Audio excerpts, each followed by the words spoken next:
বাবা, তুমি কি ফজরের সালাত আদায় করতে মসজিদে যাচ্ছ? আমিও যাব। তোর কি এই বিয়েতে ইচ্ছে আছে? বাবা, এই বিয়েতে আমার আসলে কোনো ইচ্ছে নেই।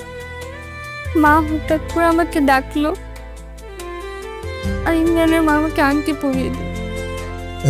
ওই আংটিটা কই? দে আমাকে, জানো ওদেরকে ফিরিয়ে দেবো। এখানে 10,000 টাকা আছে, টাকাটা নাও। এটা কিসের টাকা? আমি মনে মনে নিয়ত করেছিলাম লিমির সাথে যদি কখনো আমার বিয়ে ঠিক হয় তাহলে আমি এতিমখানায় খাওয়াবো। লিমিকে যে আংটিটা পরিয়ে এসেছিলাম সেটা উনি ফেরত দিতে আসবেন। মানে? ইমরান, ইমরান বাবা শোন, বাবা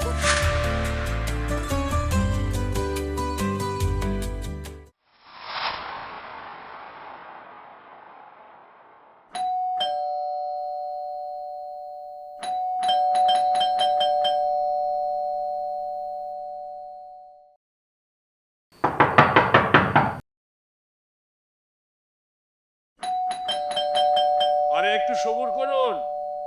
কে ধাক্কা দিচ্ছেন দরজা? আরে আসতে তো সময় লাগে।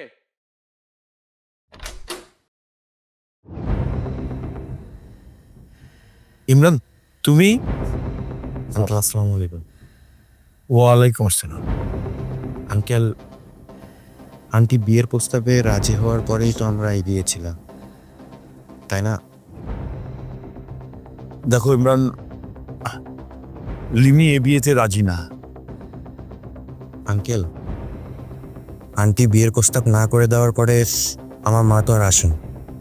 এরপর যখন আন্টি বিয়ের প্রস্তাব নিয়ে যায় আমার মা না করে দেয়। আমি আন্টিকে বলেছি যে আমি আমার মাকে বোঝাতে পারবো, মানাতে পারবো। আমি আমার মাকে পাঠাই আপনাদের বাসায়। আমার মা আসে, লিমিকে আংটি পরে যায়। এখন যদি আঙ্কেল আপনারা এভাবে পিছিয়ে যান আমি তো ভেতরে ভেতরে ভেঙে যাব। আমি মায়ের সামনে মুখ দেখাতে পারবো। দেখো ইমরান, তোমার আন্টি কিন্তু আমাকে জানায়নি পরে কি হয়েছে। আমি তো লিমির বাবা। মেয়ের বিয়ের ব্যাপারে তো বাবার অনুমতি লাগে, তাই না? আমি যখন ছিলাম না তখন তোমার মা এসে আংটিটা পুড়িয়ে দিয়ে গেছে। তোমার আন্টি কম বোঝে।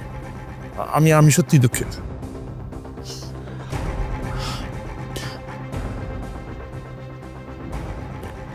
এই যে তোমার আংটি, পাঠানোর ব্যবস্থা করেছিলাম কিন্তু তুমি এসে গেছো, ভালোই হলো।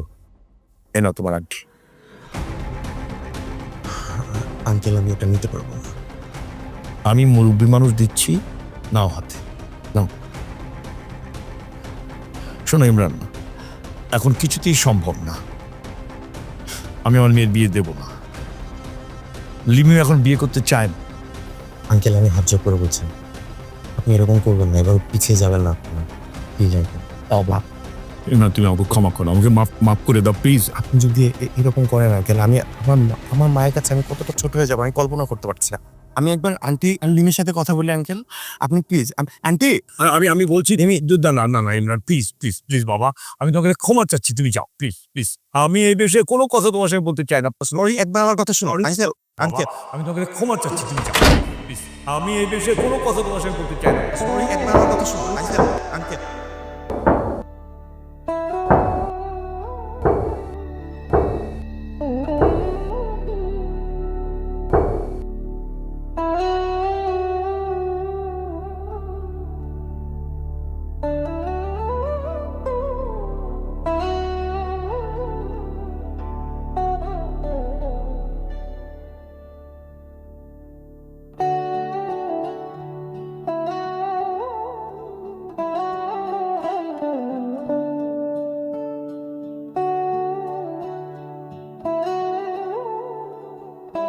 ইয়া আল্লাহ, আপনি আমাকে ক্ষমা করবেন। আমি আর যা করলাম আমার মেয়ের জন্য করেছি। আমি জানি না ইমরান আর তার মায়ের সঙ্গে আমার বিচার করলাম কিনা। মেয়ের জন্য যেটা সঠিক আমি তাই করলাম। আল্লাহ আমাকে ক্ষমা করুন। শোনো,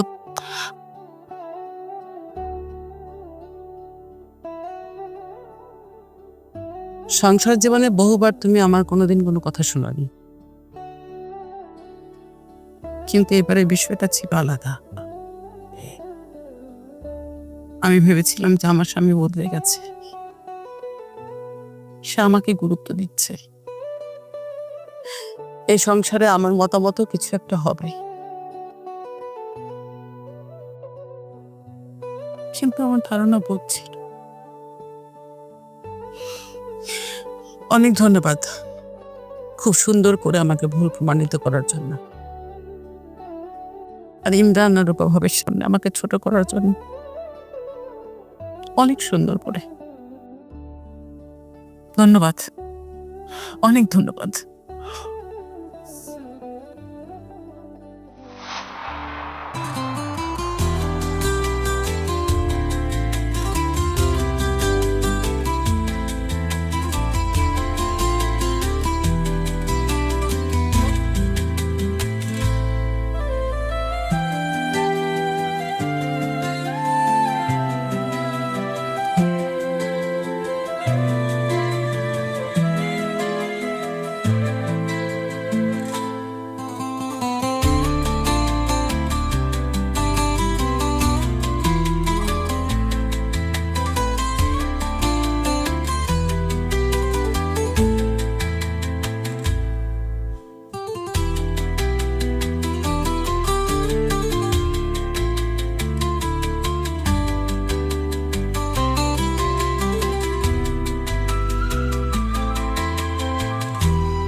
আবরার, হুম তুমি তো জানোই আমার অফিসের কেউ আমার আসল পরিচয় জানে না। জানি। ওরা কেউ জানে না আমি কোন পরিবারের মেয়ে। তুমি তো সেটা জানো না? হুম লমি, ওরা যদি জানতো তাহলে তো তোমার প্রমোশন হয়ে যেত, তাই না? সবাই তোমার সাথে সুসম্পর্ক করতে চাইতো, ভাবতো এত বড় কোম্পানির অনারের মেয়ে, একটা সুসম্পর্ক বললেই তো বড় বড় স্পন্সরশিপ পাওয়া যাবে, কোলাবোরেশনে যাওয়া যাবে। আবরার, আমাকে অফিসে লাঞ্চ আওয়ার একটা ছেলে খুব বিরক্ত করে।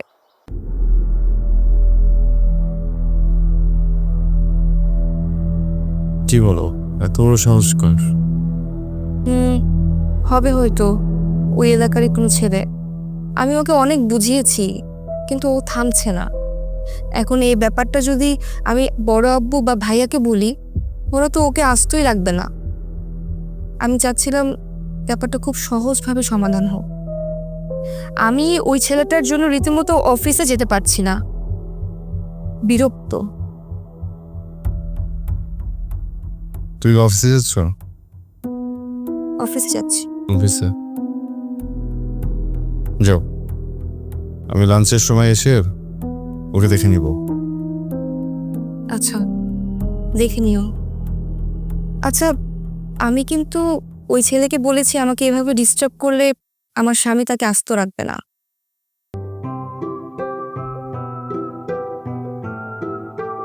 স্বামী? স্বামী স্বামী? স্বামীবাবু কোথায়? না মানে পাওয়া যাবে তো, কিন্তু এমন তো খুঁজে বের করতে হবে যাকে তোমার সাথে মানায়। এমন স্বামীবাবু কোথায়? তুমি ঘুমিয়ে যাও।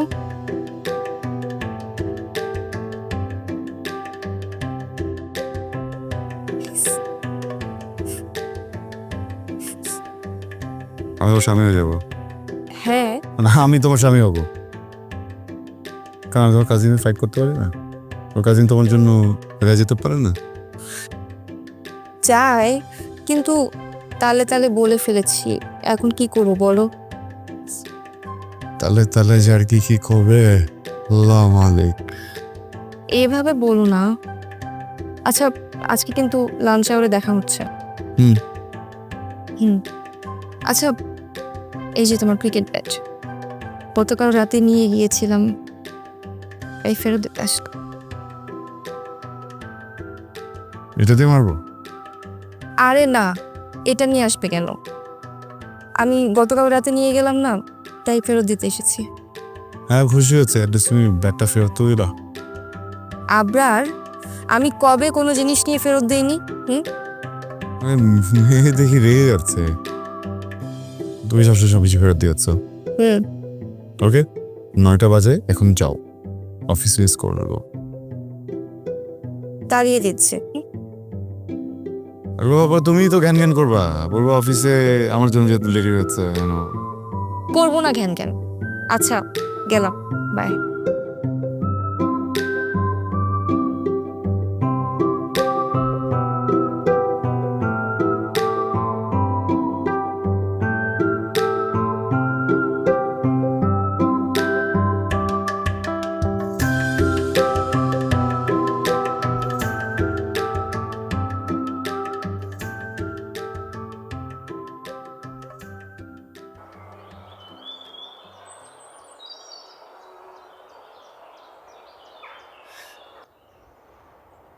লিমি, লিমি, না তো করে দিয়েছিলে তাই না? আমাকে আশার আলো কেন দেখালে? কেন ভিতরটা একবারে শেষ করে দিলে আমার? ইমরান ভাই, এসব হয়েছে পরিস্থিতির কারণে। আমার মা গিয়েছিল, না করার পর আমি, আমার মা, কেউ কি এসেছিলাম তোমার কাছে? বলো। ইমরান ভাই, আমার মা তখন একটা বিষয় নিয়ে ভাবছিলেন। কি বিষয় নিয়ে ভাবছিলেন? আমাদের এই সম্পর্কটা, আমাদের এই দুই পরিবারের বিশাল বড় সমস্যা যাতে না হয়, তাই আমাদের সম্পর্কটা হ্যাঁ করে দিয়েছিল। পরে যখন দেখলো যে না, সমস্যা হচ্ছে না, তা করে দিল। একদম আমার কথা ভাবলে না, পিছিয়ে পড়লে তুমি। ইমরান ভাই, বিষয়টা মোটেও এরকম না, মোটেও না। মোটেও কিরকম? তুমি আমাকে একটু বোঝাও, মোটেও কিরকম? আমি এ পর্যন্ত কারোর কাছে হাত পেতে কিচ্ছু চাইনি, বিশ্বাস করো, আমার জীবনে আমি কারোর কাছে হাত পেতে কিচ্ছু চাইনি, কিন্তু আমি তোমার বাবার কাছে হাত পেতে চেয়েছি তোমাকে। আমি অপমানিত হয়েছি, সাথে আমার নিজের মা। আমাদের বিয়ের ব্যাপারটা আমার ঘনিষ্ঠ বন্ধু বান্ধবের কাছে বলেছিলাম যে আমার বিয়ে হবে, আমি যাকে ভালোবাসি তার সাথে আমার বিয়ে হচ্ছে। এখন আমি ওদের সামনে কিভাবে যাব? আমি কি বলবো? ইমরান ভাই, সরি বলা ছাড়া আমার আর আমার পরিবারের কোনো কিছু করার নেই।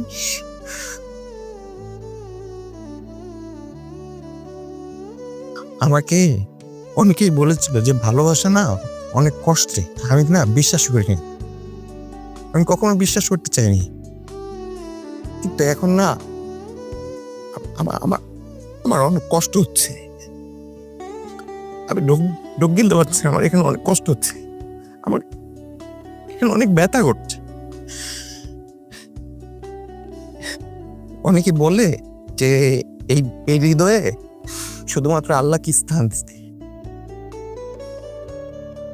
অন্য কাউকে স্থান দিলে নাকি খুব কষ্ট হয়। আল্লাহর কাছে এত করে যাকে চাইলাম সেই নাকি চলে যাচ্ছে। ইমরান ভাই, আপনার এসব কথা আমি অপরাধ বোধ অনুভব করছি। অপরাধ বোধ? অপরাধ বোধ আমার হওয়া উচিত। নিজের সবকিছু বিসর্জন দিয়ে আসলাম, নিজের ব্যক্তিত্ব একদম নামিয়ে ফেলেছি। কেন নামিয়েছেন? আমি কি আপনাকে বলেছিলাম? তুমি বলনি, আমি নিজে থেকেই নামিয়ে এসেছি। কারণ কি জানো? আমি তোমাকে ভালোবাসি। আর আমার এই ভালোবাসাটা না এক পাখির ভালোবাসাগুলো না অনেক কষ্ট হয়, অনেক কষ্ট দেয়। আমার খুব খুব কষ্ট হচ্ছে। ইমরান ভাই, আপনার কাছে আমি আবারও বলছি, আমরা সরি। আমাকে তুমি আর এই সরিটা বলো না।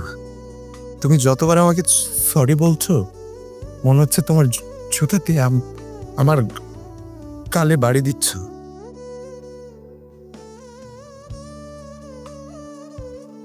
আমি তোমাকে ভালোবেসেছি, আমার ভুল, তোমার কোনো ভুল নেই, তোমার উপরে আমার কোনো অভিযোগও নেই।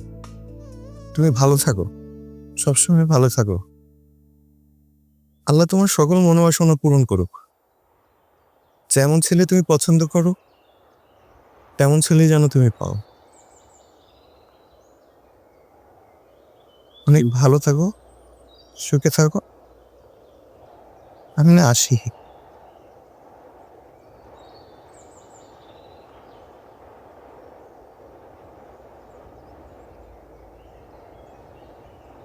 হে আল্লাহ, আপনার একজন বান্দা আমার জন্য কষ্ট পেল। আমি তাকে ইচ্ছা করে কষ্ট দিতে চাইনি। আপনি তাকে এই কষ্ট সহ্য করার শক্তি দিন।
দাদু ভাই, হুম? এই যে অনাহারী মানুষটাকে খাবার দিয়ে তোমার কেমন লাগছে? অনেক ভালো লেগেছে, কিন্তু দাদু সবসময় তো মামুরই নিয়ে আসে, আজকে যে তুমি। আমার ইচ্ছা ছিল আজকে তোমাকে স্কুল থেকে নিয়ে একজন অভাবী অনাহারী মানুষকে তোমার হাত দিয়ে খাবার দিব। কিন্তু দাদু কেন?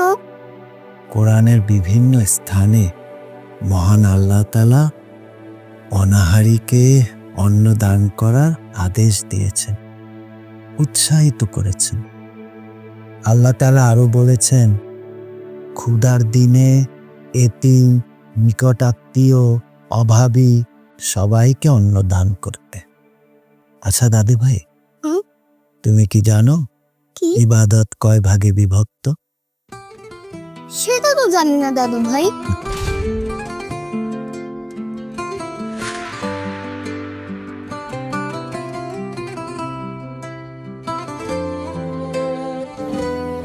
একজন বিবাহিতাকে পছন্দ করাটা কি ঠিক? উনি বিবাহিত হোক আর যাই হোক, আমি তো ওনাকে পছন্দ করি, তাই না? তোমার বয়স কত? দেখ মা, সব কিছু তোর বড় খালু করেছে, কৃতিত্ব তার। খালুই তো আমাকে জানালো যে খোঁজ নিতে তুই বিয়েতে আগ্রহী কিনা। তোর মায়ের সঙ্গে যদি আমি তাল মিলাতাম তাহলে কি একটা অনিষ্ট হয়ে যেত আমার হাতে, বল? তুই ওকে কতদিন ধরে পছন্দ করিস? না আসলে তুই ওকে কতদিন ধরে পছন্দ করিস? ছোটবেলা থেকে